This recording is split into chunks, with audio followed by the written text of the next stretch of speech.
Assalamualaikum warahmatullahi wabarakatuh. Di sini saya akan mempresentasikan tentang pemulihan layanan, transformasi kegagalan jasa menjadi loyalitas strategis dalam manajemen kualitas layanan. Jadi, dari materi ini yaitu bagaimana perusahaan menghadapi kesalahan atau keluhan pelanggan lalu mengubahnya menjadi kesempatan untuk membuat pelanggan tetap loyal. Karena di dunia bisnis sekarang, pelanggan bukan cuma melihat produk bagus atau tidaknya, tapi juga bagaimana perusahaan menangani masalah ketika terjadi kesalahan. Pertama, kualitas layanan itu sebenarnya dilihat dari perasaan pelanggan. Kalau pelayanan yang diterima sesuai atau bahkan melebihi harapan, pelanggan kan akan puas. Tapi kalau tidak sesuai, terjadilah yang disebut service failure atau kegagalan layanan. Contohnya kayak pesanan datang terlambat, salah kirim barang, admin slow respon, ya semacamnya lah. Terus selanjutnya ada beberapa jenis kegagalan layanan. Yang pertama, kegagalan sistem, misalnya aplikasi error atau jaringan gangguan. Yang kedua, kegagalan dari karyawan, contohnya pelayanan yang kurang sopan atau tidak membantu pelanggan. Yang ketiga, gagal memenuhi permintaan pelanggan, misalnya pelanggan minta solusi cepat tapi malah dipersulit. Nah, jadi kadang pelanggan bukan marah karena masalahnya besar, tapi karena merasa tidak dihargai. Nah, disinilah pentingnya service recovery atau pemulihan layanan. Di mana service recovery itu usaha perusahaan untuk memperbaiki masalah dan mengembalikan kepercayaan pelanggan. Kayak minta maaf, memberi kompensasi, memberi penjelasan, atau langsung memperbaiki masalah dengan cepat. Kadang pelanggan kan bisa memaafkan kesalahan, asal perusahaannya tuh responnya cepat. Terus ada beberapa strategi pemulihan layanan. Pertama, kompensasi, misalnya refund, voucher atau diskon. Terus kedua, permintaan maaf dan empati. Ini penting banget karena pelanggan kan ingin juga didengar.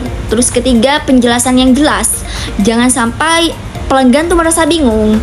Dan yang terakhir, responnya tuh cepat, karena pelanggan sekarang maunya serba cepat kan. Jadi kalau balas chat aja 2 hari, pelanggan tuh bisa hilang duluan gitu. Terus dalam pemulihan layanan juga ada konsep keadilan. Pertama, keadilan hasil, artinya pelanggan merasa kompensasi yang diberikan itu sesuai. Terus kedua, keadilan proses, jangan sampai pelanggan dipersulit saat komplain.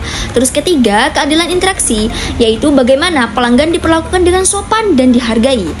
Kadang pelanggan kan sebenarnya cuma ingin didengar baik-baik, bukan cuma dikasih template mohon maaf atas ketidaknyamanannya, gitu kan kadang. Terus poin selanjutnya ada istilah menarik nih, yaitu service recovery paradox.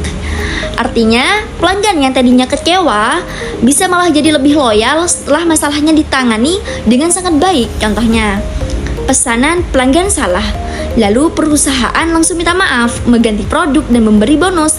Akhirnya pelanggan tuh malah merasa pelayanannya tuh bagus dan tetap loyal gitu. Tapi ini hanya berlaku kalau kesalahannya tidak terlalu parah dan tidak berulang terus. Nah, selanjutnya sekarang kan banyak perusahaan menggunakan teknologi seperti AI untuk menangani keluhan pelanggan. Jadi keuntungannya tuh respon lebih cepat, bisa melayani 24 jam dan membantu menyelesaikan masalah sederhana. Tapi untuk masalah yang menyangkut emosi pelanggan, biasanya tuh manusia tetap lebih dibutuhkan karena pelanggan ingin dipahami, bukan hanya dibalas otomatis. Terus, kalau pemulihan layanan itu dilakukan dengan baik, dampaknya besar bagi perusahaan loh. Misalnya pelanggan jadi loyal, reputasi perusahaan meningkat, pelanggan memberi review positif, bahkan bisa merekomendasikan ke orang lain.